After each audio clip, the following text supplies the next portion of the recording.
భిక్షపతి గారు, అలాగే ముఖ్య అతిథులు చేసినటువంటి గ్రామంలో కమ్యూనిస్ట్ పార్టీ శాఖ ఏర్పాటులో ప్రథములైనటువంటి కామ్రేడ్ బాలకృష్ణారెడ్డి గారు, అలాగే వేదిక పైన ఉన్నటువంటి మిగతా సీనియర్ నాయకులు, హాజరైనటువంటి పార్టీ సభ్యులు, సానుభూతి పరులందరికీ కూడా భారత కమ్యూనిస్ట్ పార్టీ 100వ సంవత్సర శత జయంతి ఉత్సవాల సందర్భంగా వారందరికీ విప్లవాభివందనాలు తెలియజేస్తా ఉన్నాను.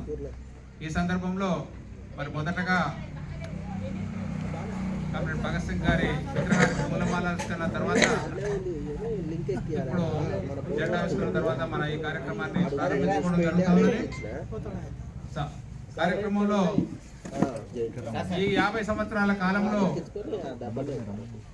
మన తీగుల్ గ్రామంలో, అలాగే జగదేవ్పూర్ మండలంలో ఈ పార్టీ కోసం పనిచేసి వారి జీవితాంతము త్యాగం చేసినటువంటి అనేక మంది అమరులైనరు.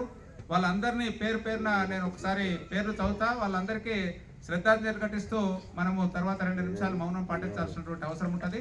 ముందుగా పేర్లు, వాళ్ళు ఎవరెవరు ఈ 50 సంవత్సరాల కాలంలో ఈ గ్రామంలో పార్టీ కోసం పనిచేసి ప్రాణాలు ఇచ్చినారో వాళ్ళందరినీ కూడా ఒకసారి జ్ఞాపకం చేసుకోవడం అనేది మన యొక్క బాధ్యత, ధర్మం కూడా. అందుకోసమనే వాళ్ళందరి పేర్లు, ముఖ్యంగా తీగుల్ గ్రామంలో ఎర్రజెండా పార్టీ స్థాపించిన తర్వాత కీర్తి చేసినటువంటి వారిలో ప్రధానంగా